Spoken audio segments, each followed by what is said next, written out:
बराबर है। चंपा बहन, तुम्हारा घर है क्या ये? हाँ बिल्कुल, ये मेरा घर है। 1000 वर्षाओं के बाद एक वर्षा में लाल मिर्ची होती है। लाल मिर्ची बादल चमकने से वो जो बिजली आती है उससे फूटकर दिल की इच्छा पूरी कर देती है। अरे वाह खालू जी, ऐसी मिर्ची हमें कब मिलेगी? गोरी बहन, ऐसी मिर्ची अब 1000 वर्षाओं के बाद ही मिलेगी। ये सुनकर सभी हंसने लग जाते हैं। मैं जानती हूँ आपको शर्मिंदगी हो रही है, मगर आप परेशान मत हो। आइए इसको अपना ही घर समझिए। चंपा का दिल तो बहुत बड़ा था। वो सभी को अपने घर ले जाती है, पेट भरकर भोजन देती है। क्यों कबूतर भैया, लूसी बहन के वो बहन और भांजे कहाँ है? तभी कबूतर भी हंसने लग जाता है। अरे तेज बारिश में वो अपने घर चले गए हैं। मेरे जंगल के पक्षी बिना झूठ की फैक्ट्री लगा कर रखते हैं। ऐसी ही सारी रात वो हल्ला गुल्ला खूब करते हैं। रानो चिड़िया अपने बेटे कोको को लेकर इंसानों की बस्ती में आ जाती है और वो किसान के घर के आंगन वाले बड़े पेड़ के ऊपर बैठ जाती है।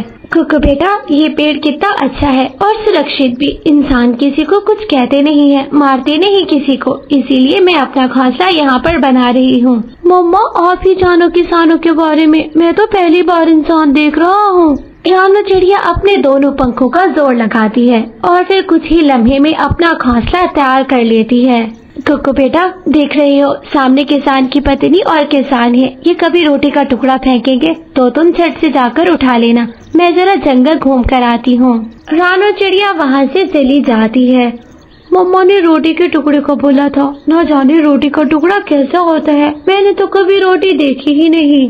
तभी थोड़ी देर के बाद किसान की पत्नी आंगन में आती है और फिर झाड़ू लगाना शुरू करती है।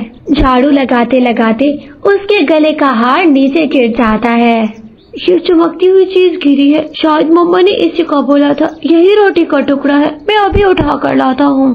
कोको उड़ता है और फिर झट से वो हार उठाकर सीधा अपने घोंसले में आ जाता है। पति जी, अभी हो पति जी, सुनते हो क्या? वो चिड़िया का बच्चा मेरा हार ले गया है, जल्दी से आइए, मेरा सोने का हार। किसान दौड़ते हुए आता है। अरे भाग्यवान, तुम खुद ख्याल नहीं रख सकती क्या? अरे झाड़ू देते देते गिर गया था, इसमें मेरा क्या दोष है? जल्दी से देखो और लो वो हार। किसान डंडा उठाता है और फिर डंडे से उसके घोंसले को जोर जोर से मारता है। कोको घोंसले में बैठा हुआ था और फिर घोंसला टूटकर नीचे गिरता है। एक डंडा कोको के पंख पर लगता है, जिससे कोको का पंख बुरी तरह घायल हो जाता है। किसान सोने का हार उठा लेता है, कोको को वहीं दर्द में तड़पते से सकते हुए छोड़ देता है। मम्मा ने तो बोला था कि रोटी का टुकड़ा उठाना है। मुझे क्या पता था कि मेरे साथ इतना बुरा हो जाएगा। मैं तो उड़ भी नहीं पा रहा। थोड़ी देर के बाद मम्मा चिड़िया भी आ जाती है। अपना घोंसला टूटा देखकर, अपने बेटे को घायल देखकर उसके पैरों तले जमीन निकल जाती है। हाय, मैं मर गई। मेरे बेटे कोको को किसने ये मारा है? कोको बेटा, ये बुरा हाल किसने किया है आपका? और हमारा नया घोंसला ये किसने तोड़ा है?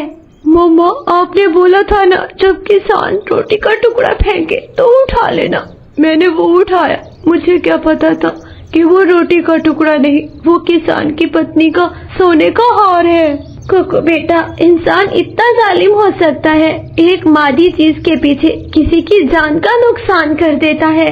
मम्मा, अब तो मैं उड़ भी नहीं सकता। कोको बेटा, वापिस अपने जंगल को चलते हैं। मम्मा चिड़िया अपने बेटे को पीठ पर बिठाकर वापिस जंगल की ओर ले जाती है।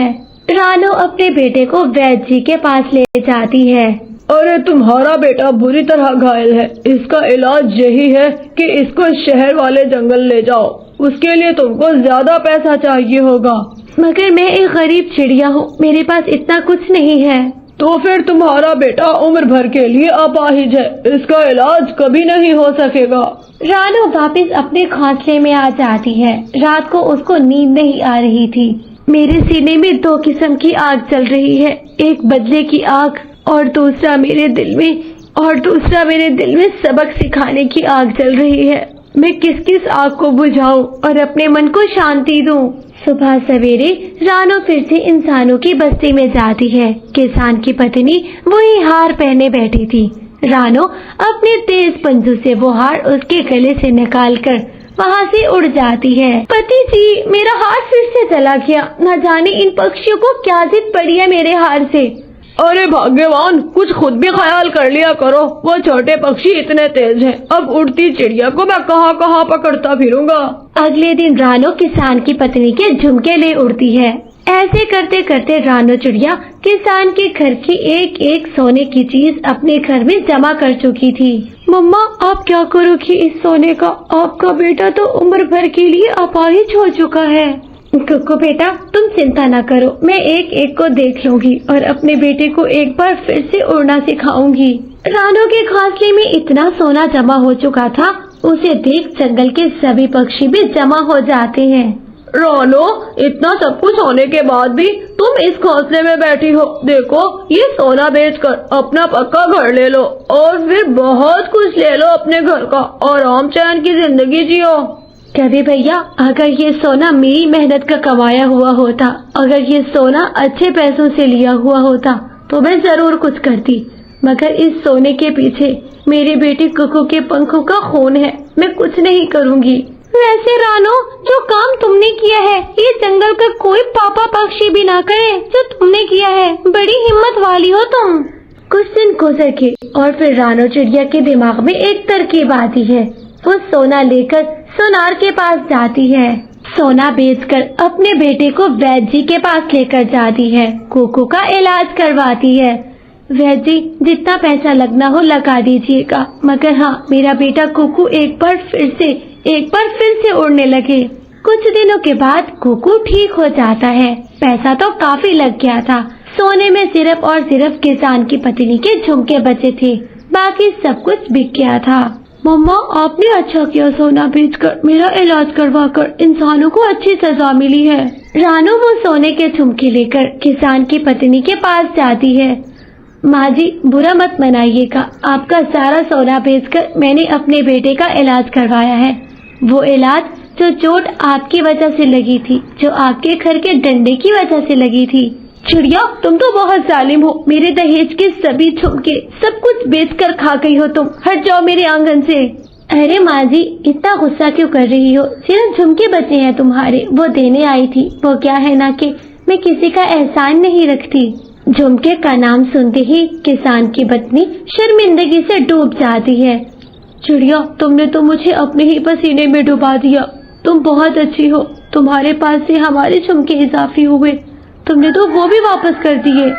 मैं अच्छी थी या नहीं हूँ, मगर हाँ, आपने मेरे बेटे को चोट लगाई, मैंने आपके पैसे से इलाज करवा लिया, हिसाब बराबर हो गया।